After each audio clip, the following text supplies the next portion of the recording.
how is this acceptable or the expectation?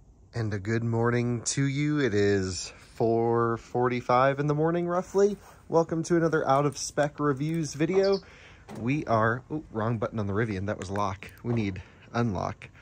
We are actually on our way to go take a look at a new charging station. Couldn't get a nerdier start to a video than that, could you? Mercedes EQS looking good. I guess we could have taken the EQS over there, but I don't know. I feel like it's a Rivian kind of morning. And so let's jump in the Rivian. I'll tell you what we're up to, but basically got a notification on my phone while I was working this morning, and it said, hey, brand new charging station, Shell Recharge. Never used one before, surprisingly, so I really want to. It's the first one in the state of Colorado. 180 kilowatt DC fast charger, and it's only like 25 miles from my house. So while everyone is still asleep, no traffic on the roads, the Starbucks are still closed, this is when I like to work. Let's go head over to the charging station and check it out.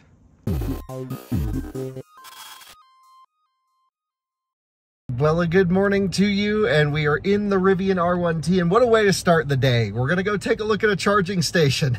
What has this channel turned into? But you know what, 2023 is the year that we're going heavy into charging reviews, tests, and to be honest, I've never tried a Shell Recharge station before. So this station just went online. No one's checked into it on any of the apps. I don't think anyone's used it publicly. I think we'll be the first to use it. And it's in a town that I've never been to before. It's actually only 13 miles from my house in a town called Severance. Now, living here in the Front Range of Colorado, we pretty much drive up and down I-25 and go west into the mountains. That's why we're here. We don't want to go east. Nothing good happens when you go east because it's just boring and flat. All the good stuff happens when you go to the mountains. But yeah, it's a great way to go, you know, learn about towns, learn about maybe a little different part of Colorado that I haven't even been to, even though it's 13 miles from my house. Crazy. I just really haven't been east of I-25 very much.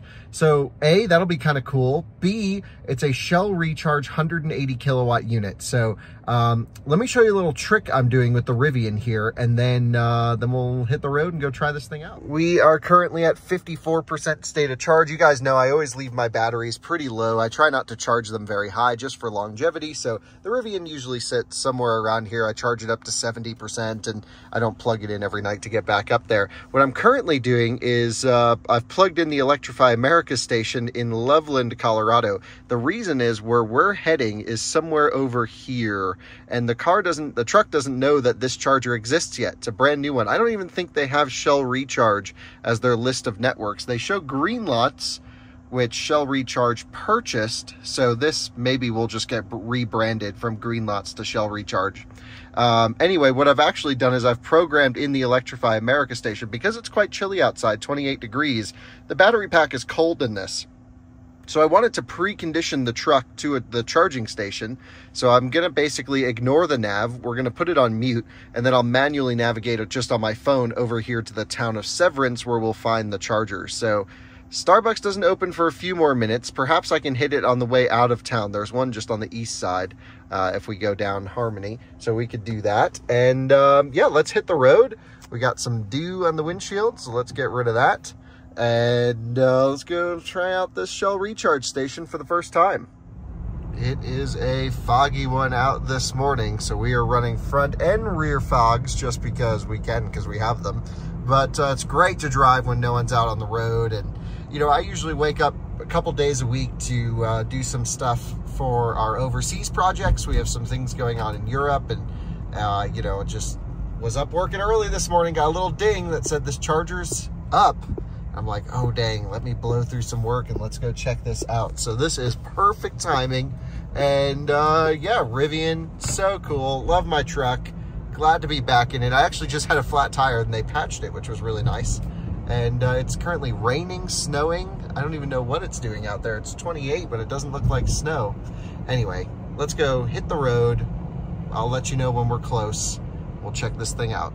Even though this charger is only 180 kilowatts, I do want to make sure the truck is warmed up for the charger. So what I'm doing is kind of driving it pretty hard and then letting it regen, and we're sort of yo-yoing the truck, if you will. And that's like a great way to spike heat into the high voltage system. It's not actually great for it to do that, but I'm not going full throttle. I am going full regen, but that's up to the truck to control it.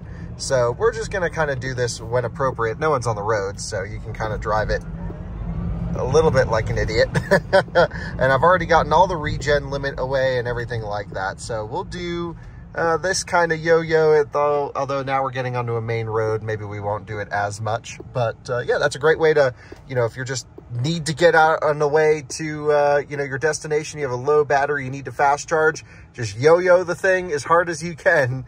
It's the fastest way to warm it up while you're also preconditioning to a charger.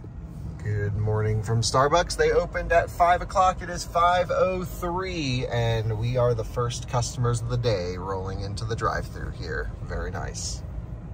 And here we are pulling up to where I believe it is, Town Hall of Severance.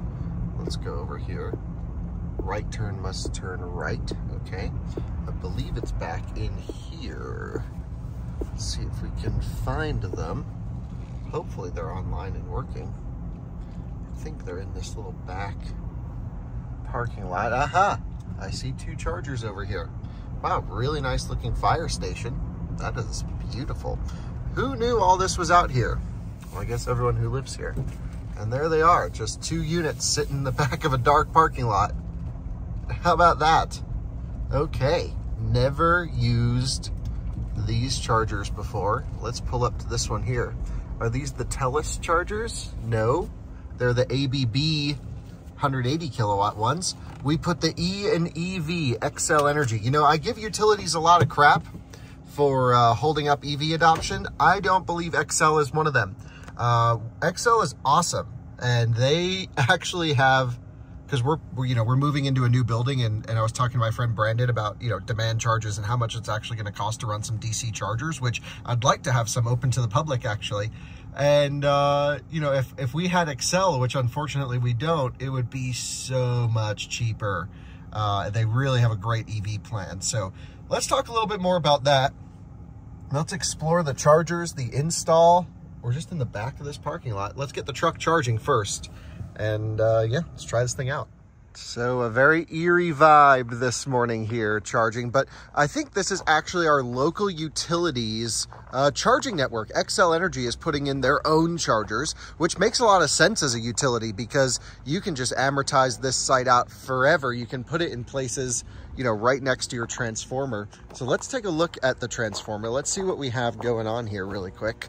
So we have a 500 kVA transformer. Okay, which is a bit overkill. So there's definitely room here for some expansion. You can do that as a utility. And let's take a look at the units. I've never charged on these ABB 150, 180 kilowatt units, all in one chargers, which is really nice.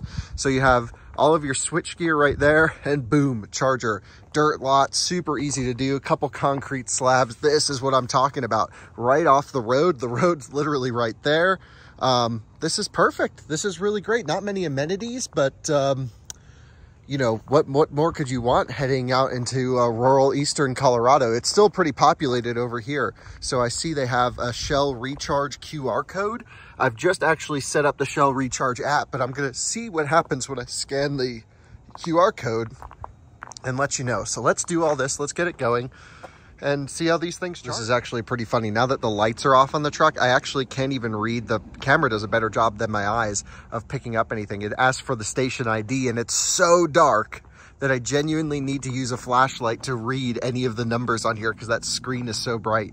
Also interesting, that QR code doesn't work. It just brings me to a Google search, even though I have the Shell Recharge app on my phone. So I'm just going to activate it with the Shell Recharge app. We'll open up the Rivian. We'll get the lights going again. I can leave the truck in a show and tell mode that will lock the parking lights on. So let's do that. Settings, vehicle. This is the most boring out of spec video we've ever done. Normally, maybe I should have put this one on my personal channel, but hey, new charger. Never charged on this one before personally.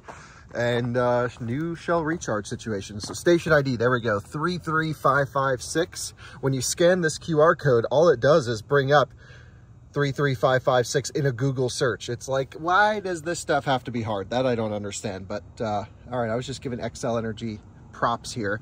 Cable management here, everything's frozen. You can see the cables are rock hard. But let's take a look. Got a nice handle on the connection. These are the Amphenol cables. I got to take a look at the amperage rating. I need a flashlight for it. I should know that offhand, but these are not the Phoenix contacts, even though they have a cable. We'll see more of these. These are becoming more popular. Juicy air-cooled cables, it looks like. No liquid cooling here. Look at this. I'm trying to pull on the cable. Everything hates to be frozen. I have moved over to this charging station because I actually couldn't figure out which one was which in the app. So I think, yeah, preparing to charge, setting up communication. Basically, this station ID 33557 in the Shell Recharge app doesn't exist. Also, these two are two CCS connections, and that's a CCS CHAdeMO. Nowhere in the app does it say CHAdeMO. So whoever commissioned this site hasn't like assigned the station IDs or which station is which or configured the CHAdeMO. So I guess it's just so new that they really need to get that sorted, because I was just sitting here confused for like 5 minutes trying to figure out, okay, what the heck? They're like a 30-digit character. And then here we are. We just have the ABB software on here. I wish the ABB software told you how many kilowatts it was outputting, but we only have 200 amp cables. I'm just curious to see if they output more than 70 or 80 kilowatts, and they don't. So it's a 180 kilowatt charger that you're limited to 200 amps because of their cheap cable selection. So you know what? I was praising XL Energy, but they obviously don't get it. These cannot be labeled at anything more than really maybe on a high voltage car, 140 kilowatts, maybe something like that. There's no way it's a 180. You really need to put the cables on to match it. So let me explain kind of what's going on here. The charger itself can output 180 kilowatts, and that would probably be 400 amps, 300 amps, somewhere between there you could put a cable on. These are 200 amp cables with no boost function, it seems, because the truck is just not getting any more than that. A Polestar 2, I just checked on PlugShare, actually was here before me. He claimed the same. It didn't feel like it was set up and, wasn't branded. So I really think XL Energy either needs to put different cables on these units or brand them not as 180 kilowatt charging sites. Because while the charger is technically capable of doing that, the end user will never see those speeds. And this is actually part of the problem with this NEVI funding that's starting to roll out this year, is a minimum 150 kilowatt requirement. But you can fib 150 kilowatts and get 80 kilowatts. On a truck like this, it would take an hour and a half, 2 hours to charge it with the charging curve on this type of charger, 200 amp maximum. And that's pretty brutal. So I actually came here overexcited. As you guys know, I mean, I was ready to be pumped. I wanted to try these ABB units and kind of stress them. But they should have just bought cheaper chargers if they were only going to put 200 kilowatt cables on them. Now, granted, you could do the full 180 kilowatts if you had 2 cars charging. So the nice thing is I can come here with this truck and max out its capability, and I could bring a Lightning, and that would pretty much max out the charger at that point. And I believe they do support simultaneous charging, but I know ABB has had some real big software issues getting their simultaneous charging to actually work on these and to dynamically load balance between the two. I know that's been a real issue, but ultimately it's up to the customer, in this case XL Energy, to spec the correct cable for the charger. And because I don't really foresee this being a place where you're going to need 4 cars charging at once, I really think they screwed us over here with these 200 amp cables. I hope they watch this video. I know some of the charging guys there. I'm going to send it to them and be like, guys, what the heck? Also, cable management on these, it's not strong enough to lift the cable back up and get it back into place. So wow, this is the state of charging that we're in, folks. You know, we're really covering a lot of this stuff, and the fact that we're super cable limited. Look, cables are expensive, yes, but chargers are really expensive. Just spec up the cable, or just brand the charger as an 80 kilowatt charger. And if you have an 800 volt car, just give that end user a great experience. But don't set me and everyone else up for failure when we show up in a 400 volt class of car, which is the majority of cars on the road today and will be for the foreseeable future. don't set us all up for a disappointing charging session. Something where we might plan for a 20-minute charge could turn into a 45-minute charge in this case. So yeah, pretty disappointed actually with this entire situation. The site itself really could use some lighting. I mean, look, at the end of the day, sorry, Apple Watch, you got to stop going off there. At the end of the day, this is a brand new site. I'm curious to see what they do with it. It looks like they built in perhaps extra capacity for another charger here. Perhaps. It's a really nice install, really clean installation. Really like that. No amenities though, so nothing really to do. You're just stuck in a back parking lot at a fire station. But at least you're charging. Like, that's step one, right? So you can have games in your car. But certainly I know, you know, if my mom was here and, you know, at this time, she wouldn't feel comfortable sitting in a dark, foggy parking lot with no lighting over the chargers. Look, there's lighting over there, which is great. But you can see here, this is dark in this area. We're actually in the shadows, which is not the place you really want to be. So, yeah, I would give this, I'm going to do a Rate Your Charge update on Twitter. For those of you who don't know, follow Rate Your Charge on Twitter. We're going to turn it into something pretty cool. I'm going to give this site a 4 out of 10. It works, but you need to be an expert to figure out what plug you're plugging into, trial and error, because the app is all messed up. There's no lighting, there's no amenities, and the chargers don't output nameplate speed. Look, I'm totally fine with slow charging as long as you're upfront with the end user, but the fact that they cheaped out and put these 200 amp cables on, man, really shows that they're not getting it. Now, I hope the case is that, you know, of course cables are really hard to get right now and they're actually a little bit back ordered. So I hope that they are at least going to replace these in the future and then throw these 200 amp cables on some slower chargers. 200 amp cables are fine if you have a, you know, 100 kilowatt charger or 50 kilowatt charger all day long, go for it. But not for these. We have been here for some time now. I just filmed a Rate Your Charge update. We just tapered off of about 88, 89 kilowatts here. We're down to 83. So, I mean, really the truck was warm enough to get all the juice. It's the 200 amp cable is the limitation, which is just insane to me. So we put in 40 kilowatt hours. Let's see how much all this costs. Let's see what the charger shows. Just been not a great place to hang out. What the heck is going on here? This is not how charging should be. Man, I was so excited to try these things out as well. We've been here for almost a half hour. We've only put in 40 kilowatt hours. Just crazy. And I really don't like the ABB software because it doesn't tell me kilowatts. Like, the most important thing here, you know, chargers should have an expert mode or some kind of mode that says volts, amps, and kilowatts, and how many kilowatt hours you've delivered, and of course the time. And EVgo gets this. They put that on all their units, and they're like the most driver-friendly charging network out there, which, if they're the most driver-friendly charging network, then we're really screwed because they do a lot that's not driver-friendly. So charging is stopped. About a half hour almost, 29 minutes, 19 seconds. I just hit stop. I know, the Rivian doesn't like it when you stop it that way. Okay. Cable management actually picked up this cable here, so nice work on that one. Let's go evaluate the bill at the end of the day, shall we? So I just ran the calculations and wow, expensive actually. It was about $17 or so for 41 kilowatt hours. Works out to about 42 cents a kilowatt hour, which is very high. Considering Excel is the utility, they don't have to charge themselves demand charges. I mean, they make the power. So seems crazy, but you know, not the end of the day. I mean, like 42 cents per kilowatt hour, that's fine. I think that's reasonable. It's not as cheap as I was expecting. I thought because they were the utility, they could just, you know, charge 31 cents per kilowatt hour, 35 cents per kilowatt hour, 42, fine. I'm not actually sure if they charge by the minute or per kilowatt hour. I can't find that info anywhere. Perhaps more testing is needed, but it's 6 a.m. I'm actually on my way to bring this in for a service appointment. That'll be for another video on my personal channel.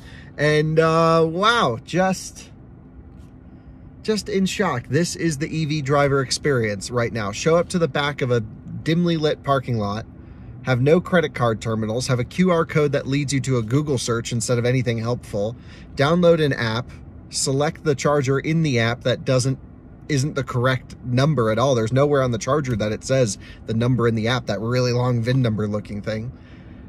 And then you plug in and you're getting, you know, 100 kilowatts less than nameplate, where most vehicles on the road are 400 volts. How is this acceptable, or the expectation? Just pretty not good to me at all. And of course, there's nothing to do around here, but, you know, maybe just put it out of Starbucks next time. So I hate to be so negative in this video, but I really don't know any other way to make charging operators do better than to at least just share what's going on. I hope we can have some positive videos on chargers soon. I'm going to go visit some free wire chargers and run those out of juice and try and drain the batteries and see what happens and have some fun there. There's a great free wire charger up in Estes Park in the mountains. It's a wonderful location. But wow, like I said, I gave this site a 3 out of 10. Let me know what you guys think. Would you want to show up here and charge? Or did XL Energy just blow some money for no usage? Not sure. See you in another one soon. Bye-bye. So I'm actually just editing this video here tonight, and big news. XL Energy reached out to me and they said, actually, Kyle, we saw your Rate Your Charge post on Twitter.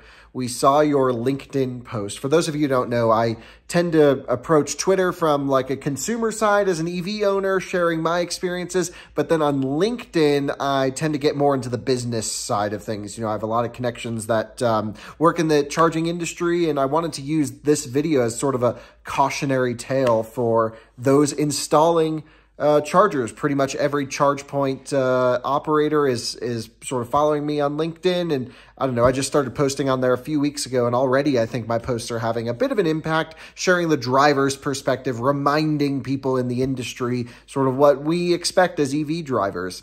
And XL Energy saw those 2 posts. They commented both on our Rate Your Charge post on Twitter, which I highly recommend you do because it's making a big difference. And they actually said, you know what, Kyle, you're totally right. That was a bad experience. We don't want our drivers to go through it. And they are deciding to build an entire canopy over this site with lighting. And they've actually pulled it offline until that happens. Now, is it the right decision to take a charger offline that's not, you know, fully functioning? I think the answer in this case is yes. Drivers wouldn't really know how to activate the app, or at least many wouldn't, in my impression. And it wasn't a smooth experience, and it definitely didn't feel like a safe experience. I mean, you guys were there with me. You know, that was just a little bit sketchy. I was thinking about it all day, like, damn, that was like not cool. So cool that they're putting in a canopy. Cool that they pulled the station offline. They're learning. I'm still posting the video, of course, because this is my experience. And what's even, you know, you guys can debate, maybe that's not the right, you know, decision. They should leave the chargers online. Should they brand the chargers at 80 kilowatts before the cables get upgraded? If they're truly going to upgrade the cables, because I think that's my biggest annoyance of the whole thing, was just like, we got 100 kilowatts less power than we were expecting, which is a huge problem. But, you know, maybe it's not the right decision to fully take the charger offline. Maybe it is. You guys let me know. But either way, at the end of the day, the Rate Your Charge platform that we're building, which is really clunky right now. It's a Twitter page. It needs to turn into something more, and it will. Making a difference already. We have Tesla following us, others following us as well. We're already helping with station problems all over the place. So there you have it. Little update at the end of the video for you.